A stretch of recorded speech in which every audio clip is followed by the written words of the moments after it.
Hey, Jeff, thanks for joining me. Hey, Steve, thanks for having me. Good to have you. In the news, mortgage applications are increasing despite the high rates.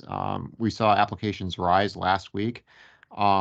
Rates have been over 7% since mid-August, but for the week ending September 15th, total number of applications, that includes loans for a home and also a refi, those increased 5.4% from the week earlier. That's according to the Mortgage Bankers Association. Number of applications for home buyers rose 2% on a seasonally adjusted basis, but still 26% lower than a year ago.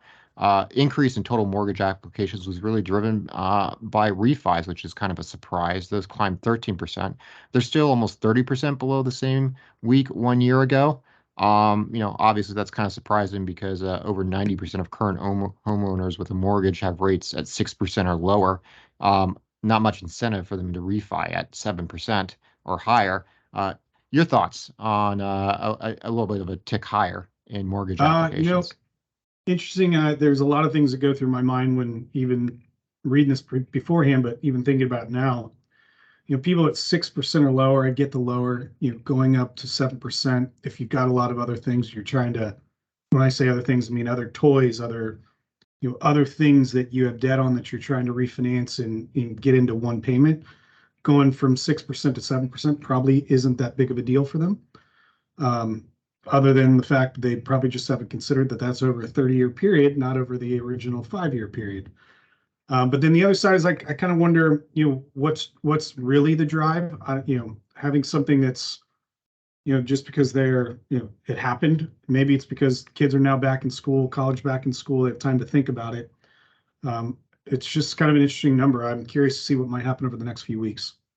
Yeah, I mean, I think one thing it shows us is that there's still quite an appetite for debt, at least among the American consumer. Well, we And are we are a debt-driven society. we are, and I think some people have to some extent, been surprised by even with the increase in rates, how strong the economy has remained, including the residential home sector. And I think this is just one more data point. We're going to need some time for all these Fed hikes to work through the system, and the Fed most recently said that they're probably still not done yet. So this isn't settled yet.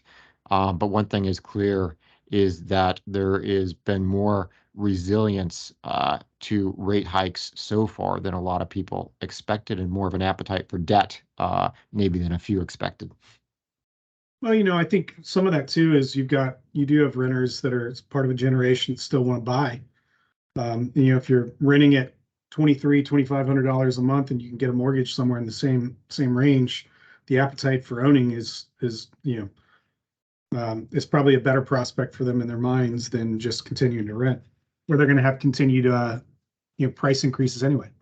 Yeah, yeah, and I think we also are showing whether or not the Fed's gone too far or will go too far, that there was certainly some room to increase rates over the very low levels they were at and still have the economy managed to move forward. So, we're going to keep an eye on the rate environment, keep an eye on the economy. But another interesting data point.